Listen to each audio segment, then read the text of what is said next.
بھی نہیں پوچھ سکتا. قرار بن گئے. امیر ملت اسلامیہ مولانا محمد حمید الدین عاقل حسامی نے اس کا بہترین نقل کھینچتے ہوئے فرمایا صدق صدیق بھی عدل فاروق بھی صدق صدیق بھی عدل فاروق بھی ہے سب ان کے فیض کرم کا اثر. یہ غلامی میں آئے غنی بن گئے یہ غلامی میں آئے غنی بن گئے وہ فدائی بنے تو علی ہو گئے. اسی طرح حضرت ابو ہریرہ رضی اللہ عنہ آیت محدث بن گئے. حضرت عبداللہ ابن عباس آیت مفسر قرآن بن گئے. حضرت عبداللہ ابن مسعود آیت فقی بن گئے. حضرت حسان بن ثابت آیت شاعر اسلام بن گئے. حضرت معاذ بن جبل آیت مفتی و معلم بن گئے. حضرت امیر معاویہ آیت کاتب وحی اور عظیم قائد بن گئے.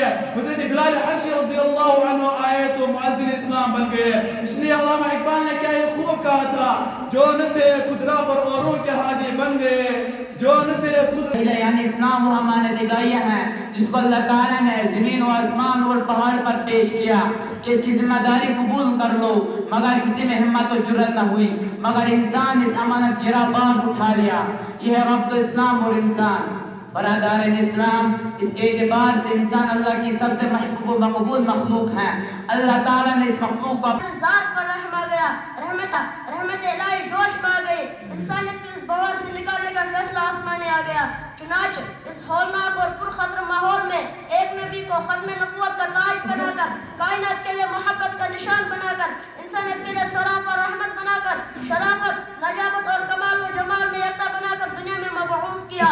وہ نبی کون تھے وہ رسول کون تھے وہ ہم سب کے پیارے آقا سید الانبیاء کے لیے آپ کو مکہ بھیجا گیا اور آپ کے بارے میں یہ خبر پھیل گئی کہ آپ قتل کر دیے گئے. تب اللہ کے رسول صلی اللہ علیہ وسلم نے آپ کا انتقام لینے کے لیے ایک درخت کے نیچے تمام صحابہ کرام سے جہاد پر بیعت کی جسے بیعت رضوان کہا جاتا ہے کیونکہ اس میں حضرت عثمان رضی اللہ عنہ شریک نہ ہو سکے تھے. اس لیے آپ صلی اللہ علیہ وسلم نے ان کی طرف سے اس انداز میں بیعت فرمائی کہ اپنا ایک ہاتھ دوسرے ہاتھ پر رکھ کر فرمایا یہ بیعت عثمان کی طرف سے ہے. حضرت عثمان کا ایک لقب ذوالنورین ہے اس لیے کہ نبی کریم صلی اللہ علیہ وسلم کی تو صاحبزادیاں معاف کر دے گا. ایک جگہ فرمایا وَأَطِيعُوا اللَّهَ وَأَطِيعُوا الرَّسُولَ اللہ کی اطاعت کرو اور اس کے رسول کی اطاعت کرو. نیز آپ صلی اللہ علیہ وسلم کے ارشاد گرامی ہے تَرَكْتُ فِيكُمْ أَمْرَيْنِ لَا تَضِلُّوا مَا تَمَسَّكْتُمْ بِهِمَا كِتَابَ اللَّهِ وَسُنَّةُ الرَّسُولِ میں نے تمہارے درمیان دو چیزیں چھوڑی ہے جب تک تم کو مضبوط سے تھامے رہو گے کبھی کمزور نہیں ہوگے. ایک کتاب اللہ یعنی قرآن مجید دوسری میری سنت. ایک حدیث میں سنت پر چلنے کا ثواب ذکر فرماتے ہوئے آپ نے فرمایا مَن تَمَسَّكَ بِسُنَّتِي عِنْدَ فَسَادِ أُمَّتِي فَلَهُ أَجْرُ مِائَةِ شَهِيدٍ. جو شخص میری امت کی بغاوت مقرر وقت پر نکلنا اور دوڑنا ہواؤں کا چلنا بارش کا برسنا دنیا کے ہر ایک نظام کو کون سنبھالے ہوا ہے اور وہ کون سی ذات ہے جو یہ نظام چلا رہا ہے. سنو اور غور سے سنو وہ ذات اللہ تعالیٰ کی ذات ہے. وَاللَّهُ الَّذِي لَا إِلَهَ إِلَّا هُوَ وہ اللہ ہے جس کے سوا کوئی عبادت کے لائق نہیں جس کی قدرت عظیم جس کی طاقت بے مثال جس کی صفات نازوال جس کی تخلیق بے نظیر جو آسمان کو سنبھالے جو زمین کو پھیلائے جو سورج کو نکالے جو چاند کو ڈبائے جو بارش کو برسائے جو ہواؤں کو چلائے جو دنیا کا خالق اور ساری انسانیت کا مالک ہے جو رلاتا اور ہنساتا ہے جو کھلاتا اور جب غریزہ ہوگی آخر جلوائے خورشید سے یہ چمن معمور ہوگا نغمہ توحید سے وما علینا الا البلاغ. دوستو قرآن مقدس میں اللہ رب العزت نے کہیں جگہ اپنی عبادت اور اپنے حق کے ساتھ والدین کے حق کا بھی ذکر فرمایا اور جہاں مالک عرض السماء و خالق کائنات نے اپنی عبادت کی تاکید فرمائی ہے وہاں والدین کے ساتھ حسن سلوک اور رواداری کی بھی تاکید فرمائی ہے.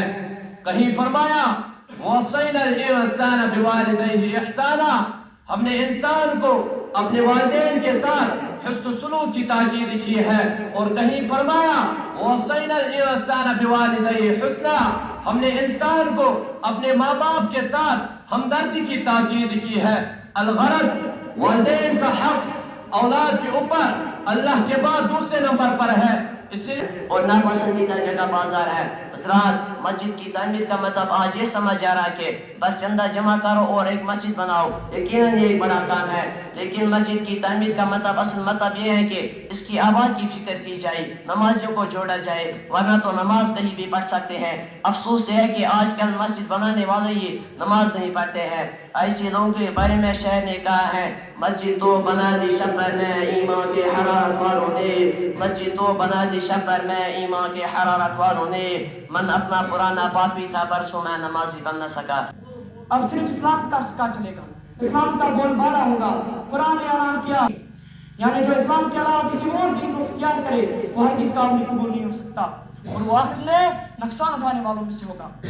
لہذا اگر کوئی عیسائیت اختیار کرے اس میں نجات نہیں، یہودیت اختیار کرے اس میں نجات نہیں، بدھ مت ہندوازم اختیار کرے اس میں نجات نہیں۔ نجات کا واحد دین صرف اسلام ہے۔ دین اسلام دین رحمت ہے، دین قیم ہے، صراط مستقیم ہے، یہ جنت کا راستہ اور کامیابی کا ضامن ہے۔ اس کا طریقہ ہی صرف بہترین طریقہ ہے۔ ناو مطلب سے کہ تھین تمس اک اسلامی ناو یت مز اللہ تبارک و تعالیٰ سے بندگی نظری، یا یم ناو سن صحابہ کرام رضی اللہ تعالیٰ عنہم تمن ہند مبارک ناو اس تمایو مز تھین تمس کا اصل ناو، مگر آج سے فیشن دور، آج سے فیشنی زمان، آج سے سون نوجوان بوئی فیشن ناو تے ساڑا پچھے امس بچس کا غلط ناو تھاوا، یہ سراسر جہالت بیش اولاد سن حق تلفی۔ اسی لیے مالس ماج پر ذمہ داری کی ستھین پنس بچس اخ اصل ناو اسلامی ناو یت مز اللہ تبارک و تعالیٰ سے بندگی آس۔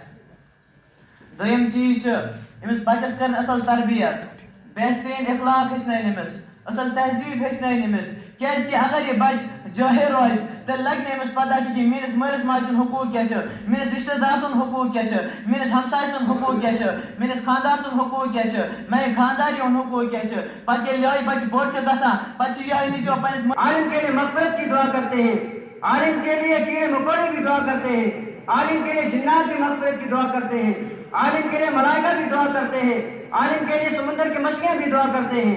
اس کے باوجود مسلمانوں کا حال یہ ہے کہ انگریزوں کے چال و جال میں پھنس کر ہم اپنے دین و معاشرے کو داغدار کر رہے ہیں۔ ہونا تو چاہیے تھا ہمارا دین صحابہ کے دین کے مانند ہوتا، ہمارا کردار صحابہ کے کریکٹر کے مانند ہوتا، ہماری تہذیب مسلمانوں کی تہذیب ہوتی، ہماری سوسائٹی اسلام کی سوسائٹی ہوتی، لیکن سمجھ میں کچھ نہیں آتا، زمانے کا حساب الٹا، سمجھ میں کچھ نہیں آتا، زمانے کا حساب الٹا۔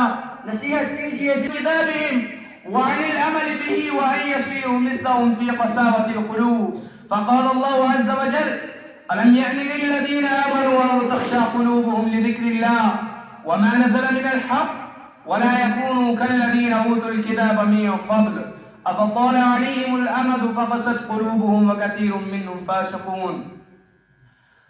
فقد روى البخاري في الصحيح عن عائشة رضي الله عنها قالت قال رسول الله صلى الله عليه وسلم الماهر بالقرآن مع السفرة الكرام البررة والذي يقرأ القرآن ويتمتع فيه وهو شاق عليه له أجران ورجل أتاه الله مالا فتصدق به آناء الليل وآناء النهار۔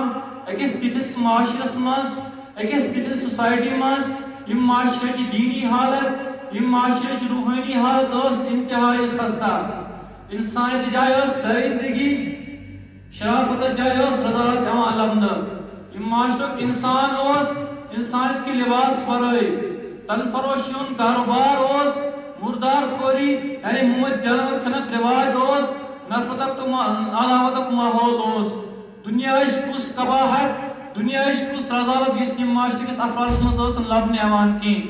اکس خدایس فرائے معبودان باطن بروکن قابل احترام تو معزز دیکھ ایوان نمراد، خدایس فرائے بے جان کلن تک کنن ہنس پولیس شما کرنا۔ جماعت علماء کو بلند مقام عطا فرماتا ہے، اس سے خیر کی طرف بلانے والے ہوتے ہیں اور ایسے امام ہوتے ہیں جن کے نشانی قدم پر چلا جائے، ان کے کردار کی اتباع کی جائے، ان کی رائے پر عمل کیا جائے، فرشتے ان سے دوستی کی چاہت کرتے ہیں، اپنے پروں کو ان کی راہ میں بچھا دیتے ہیں۔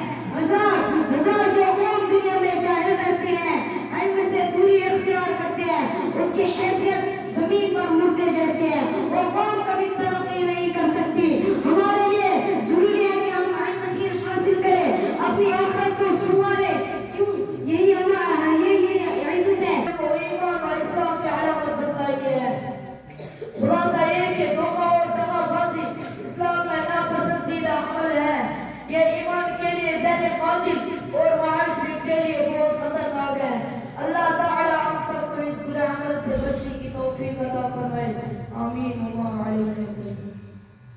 اقبال مرحوم نے ایک حقیقت اور اپنے درد و کرب کا اظہار اس پیغام کے ساتھ کیا تھا. فرمایا تیرے صوفے افرنگی تیرے کالی ایرانی، تیرے صوفے افرنگی تیرے کالی ایرانی، لہو مجھ پر لاتی ہے جواں کی تن آسانی. حضرات یہ ایک ناقابل تردید حقیقت ہے کہ آج حالات اتنے پرخطر ہے کہ کبھی تاریخ میں اس قسم کے حالات سننے میں نہیں آئے. یہ مغربی تہذیب، یہ تمدن کی دل فریبیاں، یہ خود غرضی، وہ خود فراموشی، یہ رقابت و حسنہ کی، یہ فطرت کی طاقت کو علیٰ کرنے والا فکر گستاخ، یہ ترقیات کے پردے میں تنزل و انحطاط سے قبل دیکھنے میں نہیں آیا. اور پھر یہ قوم و ملت اپنا بہترین اثاثہ اور اپنی سیادت و قیادت کی پاکیزہ اصول رکھنے کے باوجود دوسروں کی دست نگر بنی ہوئی ہے، اور اس امت کے افراد اپنی تہذیب و ثقافت سے جیسے آشنا ہی نہیں. اور دوستو خاص طور پر امت مسلمہ کا وہ نوجوان جو ستاروں پر کمندیں ڈال دیا کرتا تھا، جو پہاڑوں کو زیر کر لیتا تھا، جس کے آگے بڑی بڑی طاقتوں کی جبھی خم ہو جایا کرتی تھی، جو دریاؤں سمندروں میں اپنا راستہ تلاش کر لیتا تھا، جن کے عزمی سفر سے چٹانیں چور ہو جایا کرتی تھی، جن میں مریم کسی عفت، سلیمان جیسی دانائی اور ایوب جیسا صبر تھا جو صرف اور صرف خدا کے سامنے جھک سکتا. حضرات گواہی دینے والے بنو، اگرچہ وہ گواہی تمہارے اپنے ہی ذات کے خلاف ہو یا یہ کہ وہ تمہارے والدین یا دوسرے رشتہ داروں کے خلاف ہو. وہ شخص اگر امیر ہے یا غریب ہے تو دونوں کے ساتھ اللہ تعالیٰ کو زیادہ تعلق ہے، لہذا تم اپنے خواہش نفس کی پیروی نہ کرو کہ کبھی تم حق سے ہٹ جاؤ. حضرات اللہ انصاف کے بارے میں قرآن کی ان وضاحتوں کے بعد حضور پاک صلی اللہ علیہ وسلم کا یہ ارشاد گرامی بھی سن لے. آپ نے فرمایا ان المقسطین عند اللہ علی منابر من نور، اور انصاف کرنے والے اللہ کے نزدیک نور کے منبروں پر ہوں گے. برداشت کرے پھر بھی علم کے اصول سے نبھاگے، اسی میں کامیابی ہے. دعا ہے کہ اللہ تعالیٰ ہمیں اور آپ کو علم اصول کے خصوصاً علم دین کے اصول کی توفیق عطا فرمائے. آمین. وآخر دعوانا الحمدللہ رب العالمین.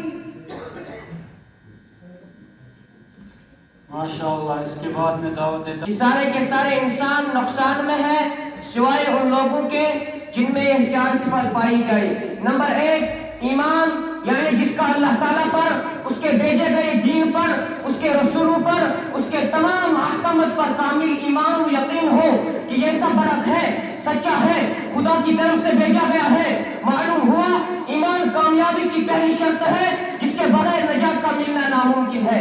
نمبر 2 نیک اعمال، اس کا مطلب ہے ایمان کے تقاضے پر عمل کرنا.